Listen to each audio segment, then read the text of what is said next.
बोल्ने हो र नि तर फेरि यो पुर्खौली मन्दिर हो के भन्छ कुलको हुन्छ नि त हो त्यस्तै हो त्यस्तै होइन तेजो हो के भन्छ मेरो चप्पल हेर्नु हो भने हजुर हास हुन्छ यस्तो मान्छे अब त घर के गर्ने चप्पल यस्तो छ गाउँतिर फेरि यस्तै हो आज हामीले अब के काम गर्छौँ यतापट्टि फेरि त माइलाङ्गोको घर पनि छ यता यो अनि फेरि अनिल दाइको घर हो ए अनिल हो कि आशिष हो त्यही दाइको घर हो चाहिँ हामी फाइनल हामी अङ्कल फेरि सुरुवाल जानुभएको छ अब कान्छाङ्कल दाउरा लिएर आउँछ हाम्रो मन्दिर यही हो हाम्रो खेत फेरि त्यहाँ हो त्यो सरी बारी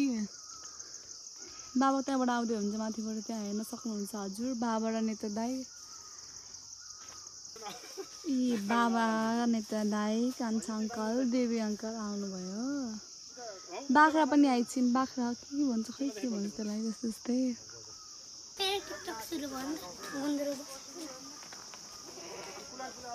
सबैजना सामान लिएर आउँदै हुनुहुन्छ मन्दिरमा रमाइलो छ यहाँ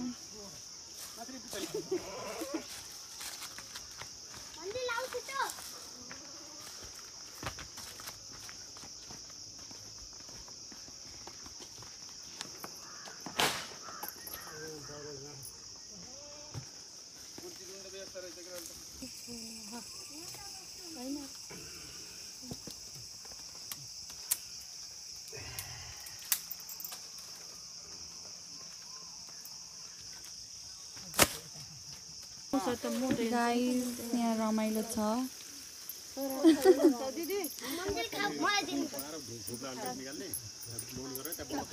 के छ एरिका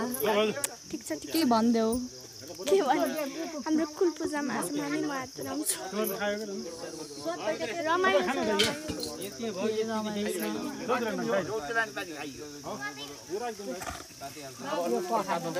यहाँ प्याज काट्दै हुनुहुन्छ तपाईँले के गर्नुहुन्छ राजन अङ्कल ठिकै छ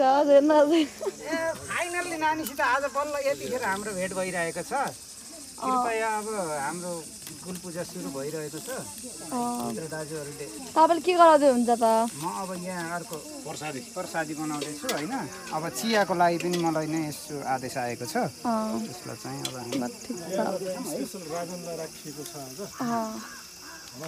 भुवन अङ्कल के गर्नु छ प्रसाद बनाउनु खाली हो तपाईँ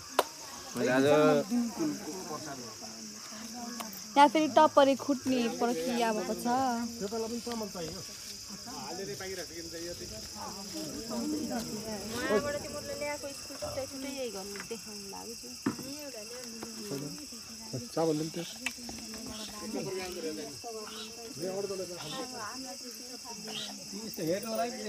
भित्र पूजा गर्दै हुन्छ अङ्कलले खै पूजा चलिरहेको छ यहाँ बत्ती झल्केपछि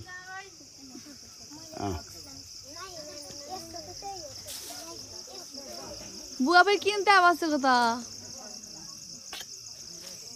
यहाँ फेरि दुईटा छिन् डोगाड्याउ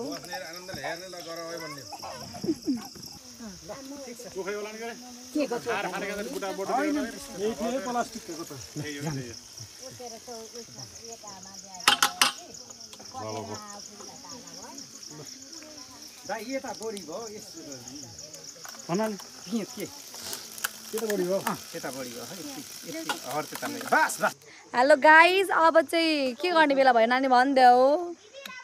काट्ने पाटो काट्ने अनि त्यसपछि सबै जब काट्ने बेला भयो यहाँ यस्तो भएछ अब के गर्ने भुवन अङ्कल भनिदिनु त अब बाख्राको बोका हाम्रो यहाँ प्रसादको लागि पूजा गर्दै हुन्छ अब हाम्रो कुल र बरा भन्छ कुल मङ्सिरमा पूजा गरिन्छ अहिले बराको पूजा वैशाखमा गरिन्छ होइन अनि वैशाखमा बरालाई चाहिँ रगत दिनुपर्ने भएर अब यहाँ के भन्छ अरे मनसाउँदै हुनुहुन्छ यहाँ गुरुले र गुरु अब बाहिर भित्रबाट हल्लिँदै आउँदै हुनुहुन्छ अनि हेर भन्दै आएर उहाँलाई मनसाएर उहाँले मानेपछि मात्र उहाँलाई हामीले बोलिदिने चलन छ बुवा हल्का यतिर जानुहोस् है लाउ पछाडि जाने हामीहरू